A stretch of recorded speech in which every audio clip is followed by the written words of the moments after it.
عليكم ورحمة الله وبركاته. ازيكم عاملين ايه؟ يا رب تكونوا بخير. مصدر بالتعليم بيكشف ملامح 4 مواد في امتحانات الثانوية العامة 2023. وناس بعتلي تعليقات بيسألوا عن مواعيد استمارات الثانوية العامة وآخر موعد لدفع المصروفات، والكلام ده كله هنجاوب عليه خلال الفيديو بإذن الله.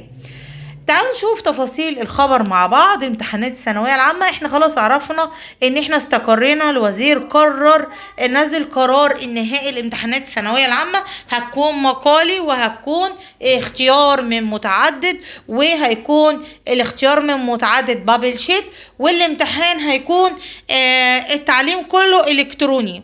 تمام كده. في احتماليه كبيره قوي قوي قوي ان احنا قلنا ممكن المقالي ده يتلغى، احتمال كبير جدا. تعالوا نشوف بس تفاصيل الخبر. لغايه دلوقتي مفيش اي قرارات اكيده. تعالوا نشوف ايه 4 مواد اللي الوزير صرح عن ملامح امتحاناتهم. إلغاء الأسئلة المقالية، مصدر بالتعليم يكشف ملامح امتحانات الثانوية العامة. أنا لسه قايله لكم إيه على فكرة، الخبر معاكم يعني لسه بقرأه معاكم.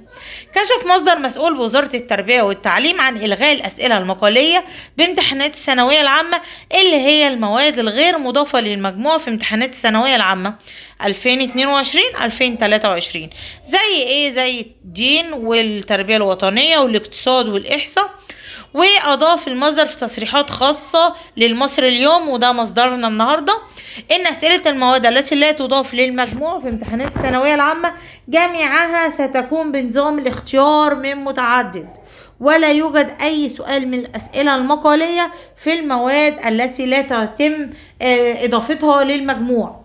وأشار أنه هيتم تكليف الموجهين المسؤولين بوضع أسئلة المواد التي لم يتم إضافتها بالمجموع في امتحانات الثانوية العامة بعدم وضع أسئلة مقالية، وكون الأسئلة اختيار من متعدد فقط، على أن يجيب الطلاب على الأسئلة من خلال ورقة البابل شيت.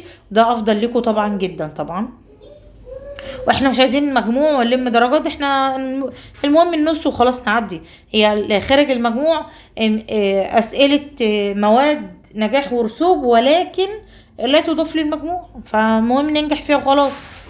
واكد الدكتور رضا حجازي وزير التربيه والتعليم ان الوزاره عملت على اعداد نماذج امتحانات تجريبيه لكي يتم تدريب الطلاب على شكل الامتحان وطرق الاجابه على الاسئله المقاليه اللي تم وضعها بعد التعديل بمواصفات الورقه الامتحانيه للعام الدراسي الحالي. واعلن وزير التربيه والتعليم خلال المؤتمر الصحفي عن نظام امتحانات الثانويه العامه، وقال انه هيتم عقدها من خلال نظام الاوبن بوك، الكتاب المفتوح، زي السنه اللي فاتت. الكتاب المفتوح هنا هناخد كتب معانا، انتوا معكمش كتب اصلا، هو يقصد بيه كتاب المفاهيم.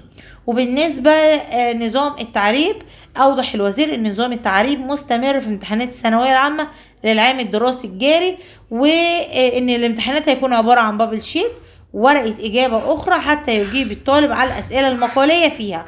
تمام. ده كده كل الأسئلة أو كل اللي يخص امتحانات الثانوية العامة. بالنسبة للاستمارة، الاستمارة غالبا بتبقى بعد امتحانات الترم الأول لسنوات النقل، بتبقى في الترم الثاني. وعشان تعمل استمارة لازم تدفع المصروفات ان شاء الله في فترة يعني في فترة الاستمارة نفسها تقدر تدفع المصروفات. تمام. بالتوفيق للجميع.